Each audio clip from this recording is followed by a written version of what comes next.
요즘 부동산 시장에서 우리에게 익숙하면서도 어딘가 좀 불안한 현상이 다시 나타나고 있습니다.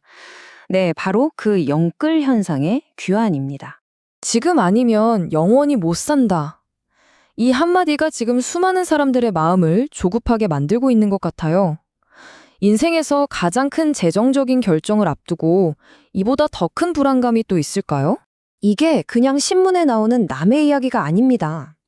바로 서울에 사는 30대 직장인 신 씨처럼 우리 주변에 있는 평범한 사람들의 현실적인 고민이죠.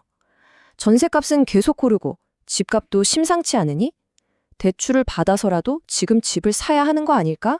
하는 생각 다들 한 번쯤 해보셨을 거예요.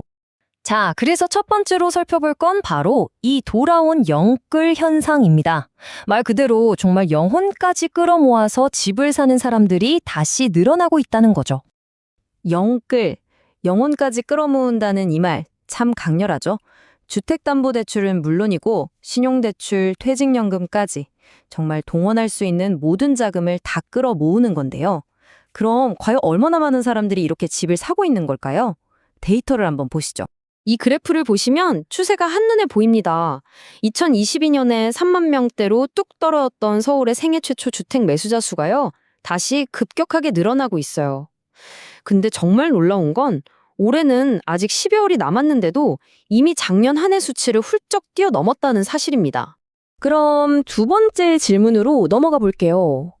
도대체 누가, 그리고 왜 이렇게 집을 사는 걸까요? 이 현상의 중심에는 바로 30대가 있습니다. 보세요. 올해 서울에서 처음으로 집을 산 사람들의 거의 절반, 49.9%가 30대입니다.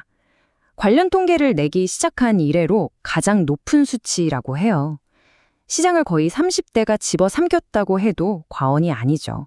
아니, 왜 이렇게까지 서두르는 걸까요? 그 배경에는 복합적인 불안 심리가 깔려 있습니다.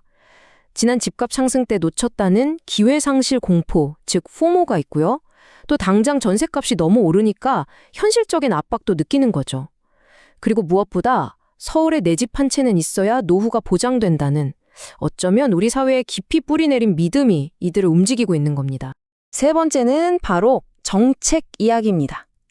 이런 개인들의 불안한 마음에 어떻게 보면 정부 정책이 기름을 부은 격이 됐거든요.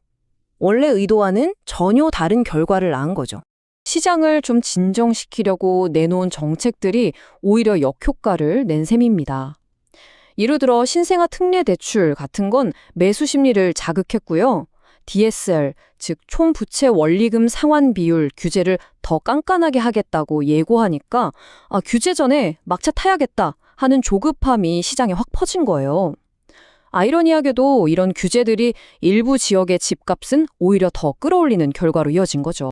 네 번째, 이렇게 해서 집을 사긴 샀는데 그 뒤에 남는 건 바로 감당하기 힘든 빚의 무게입니다.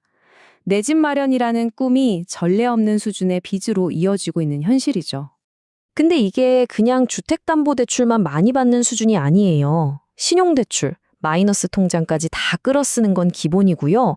정말 심각한 건 자신의 미래나 다름없는 퇴직연금까지 깨서 집을 사는 사람들이 통계 작성 이래 가장 많다는 점입니다. 말 그대로 미래자산까지 현재로 끌어다 쓰고 있는 거죠.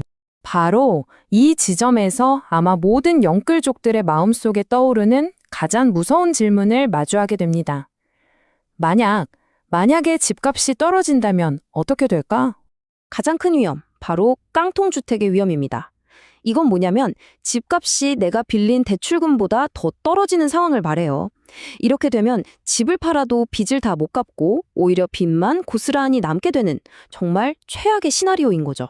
다섯 번째, 전문가들의 경고를 들어보겠습니다. 이 문제는 이제 한 개인의 재무 문제를 넘어서서 우리 경제 전체의 안정성을 위협할 수 있다는 아주 심각한 경고들이 나오고 있습니다. 전문가들이 가장 걱정하는 건 바로 이 연쇄 반응, 즉 도미노 효과입니다. 만약 금리가 오르거나 갑자기 소득이 줄어드는 충격이 왔을 때 한 가구의 재정 위기가 수많은 가구로 번져나가고 결국엔 나라 전체의 소비 시장을 꽁꽁 얼어붙게 만들 수 있다는 겁니다. 그렇다고 전문가들이 무조건 집 사지 마세요 라고 말하는 건 아닙니다. 핵심은 이거예요. 내가 감당할 수 있는 수준이 어디까지인지 아주 냉정하게 따져보고 혹시 모를 최악의 상황에서도 버틸 수 있는 안전판을 반드시 마련해야 한다는 거죠. 이 영끌 현상이 계속되면서 우리 사회는 한 세대 전체에게 던져진 무거운 질문과 마주하게 됐습니다. 이렇게 영혼까지 끌어모아서 산 집이 과연 미래를 위한 든든한 자산이 될까요? 아니면 평생을 짊어지고 가야 할 무거운 족쇄가 될까요?